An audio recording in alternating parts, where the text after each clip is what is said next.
ఆ విధంగా కీర్తిస్తూ ఉన్నారు.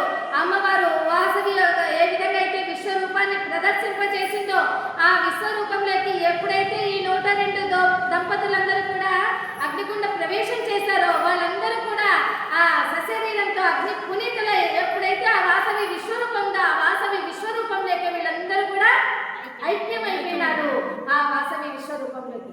అప్పుడు కరెక్ట్గా ఆ సమయానికి దేదీప్యమానంగా ఆ పరమేశ్వరుడు కూడా కైలాసం నుంచి వైకుంఠ రథాల నుంచి కూడా వాళ్ళందరూ పంపించగా ఈ రథాలనంతా కూడా దివ్యాత్మలు దేహాత్మలందరూ కూడా వాళ్ళు అధిరోహించి స్వర్గం వైపు వెళ్ళిపోయింది ఆ రథాలంతా కూడా. ఈ విధంగా అమ్మవారితో పాటు అగ్నిగుండ ప్రవేశం చేసినటువంటి వారిని ఆర్యవైశ్యులు అని అంటున్నాం. మనకి ఎంతో మంది కోమట్లు ఉన్నారు. పారిపోయిన వాళ్ళందరూ కూడా 612 గోత్రికులు వాళ్ళంతా కూడా వేరు కోమట్లు, నూనె కోమట్లు, తెలగ కోమట్లు, నాటు కోమట్లు, క్రమట కోమట్లు, బుక్కా కోమట్లు, వద్దు కోమట్లు అనేక విధాలుగా వీళ్ళందరూ కూడా 612 మంది 612 పేర్లతో ఈనాటికి పిలుస్తున్నారు ఆ కోమట్లు. అయితే ఆర్యవైశ్యులే అమ్మవారితో పాటు అగ్నిగుండ ప్రవేశం చేసిన వాళ్ళని ఏమంటున్నామమ్మా?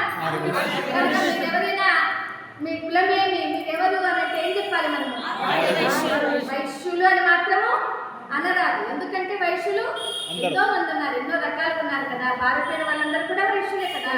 కనుక ఆర్య వైశ్యులు కదా. అందుకని ఇప్పుడు మీకు చెప్పాను ఇందాక ఆర్య వైశ్యులు అని ఎందుకని అమ్మవారు మనకు బోధించారు. ఈ విధంగా అమ్మవారు విశ్వరూపాన్ని ప్రదర్శించే ముందు, అమ్మవారు అగ్నిగుండ ప్రవేశం చేసేకి ముందు ఒక విచిత్రంగా ఒక పెద్ద విడ్డూరం జరిగింది. ఏంటది అంటే ఒక పంచవన్నెల రామచిలక వచ్చి అమ్మవారి భుజంపై వాడింది. అమ్మవారు పెంచుతుండేటువంటి ఆ రామచిలక వచ్చి అమ్మవారి భుజంపై వాలి, అమ్మ ఓ వాసవి నీవు ఇలా అగ్నిగుండ ప్రవేశం చేస్తానంటే నాకు చాలా బాధగా ఉంది తల్లి. నాకేమీ పలుకులు రాని నాకు చిలుక పలుకులంటే ఏమిటో గొప్పగా నేర్పించావు. నేను పలికితే ఆహా ఎంత బాగుంది అని మురిసిపోయేటువంటి భక్తులందరూ వినేటట్లుగా నాకు చిలుక పలుకులు నేర్పించావు తల్లి. అమ్మా ఎవరైనా కూడా ఏ విధంగా సుఖాన్ని సంతోషాన్ని అనుభవిస్తారు కదా. ప్రతి ఒక్కరూ సుఖంగా ఉండాలని అనుకుంటారే కానీ ఎవరైనా దేహాన్ని అగ్నిలో వదిలేసి దేహ త్యాగం చేసి అగ్నిగుండ ప్రవేశం చేయాలని ఎవరైనా అనుకుంటారా? కనుక ఆ ఒక్క విష్ణువర్ధన్ రాజు నీవు వివాహం చేసుకుంటే సుఖ సంతోషాలతో భోగభాగ్యాలతో ఉండేదాన్ని కదా తల్లి. ఎందుకమ్మా అగ్నిగుండ ప్రవేశం చేస్తున్నావు అంటే అమ్మవారు బోధిస్తున్నప్పుడు ఓ మనోహరి, ఎందుకంటే ఆ చిలుక పేరు మనోహరి. ఓ మనోహరి, ఎవరు ఎంత కాలం జీవించాము అన్నది కాదు, ఎవరు ఎంత మంచిగా ఎంత కీర్తిగా ఉన్నారు అనేటువంటిదే ముఖ్యమైనది. ఎందుకంటే చూడండి అమ్మా, ఇప్పుడు కూడా ఎవరైనా కూడా దేహాన్ని చాలించినప్పుడు వాళ్ళని కీర్తి శేషులు అంటారా డబ్బు శేషులు అంటారా? కదా. ఎవరిని కూడా డబ్బు శేషులు ఆస్తి శేషులు ఇలా ఏది కూడా అనరు కదా. కనుక ఆ వాసవి చిలుకకు బోధిస్తోందనమాట ఒక వైరాగ్య గేయాన్ని. ఎందుకంటే ఆ చిలుక అంత నేను కూడా ఇక దేహత్యాగం చేస్తానమ్మా, నేను కూడా ఉండను తల్లి, అగ్నిగుండ ప్రవేశం నీతో పాటు చేసేస్తాను అంటుంది ఆ మనోహరి.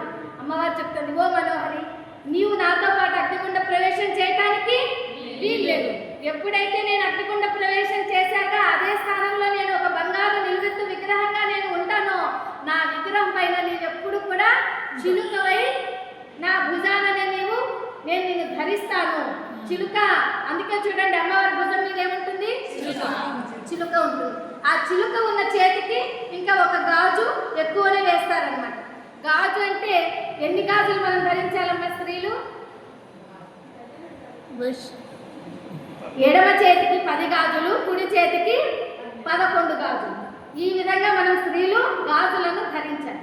ఈ విధంగా చిలుక ఎందుకంటే ఇంత కారణం ఏందమ్మా? మనకి రామాయణం ఈరోజు ఉంది అంటే కూడా దానికి కారణం చిలుకని.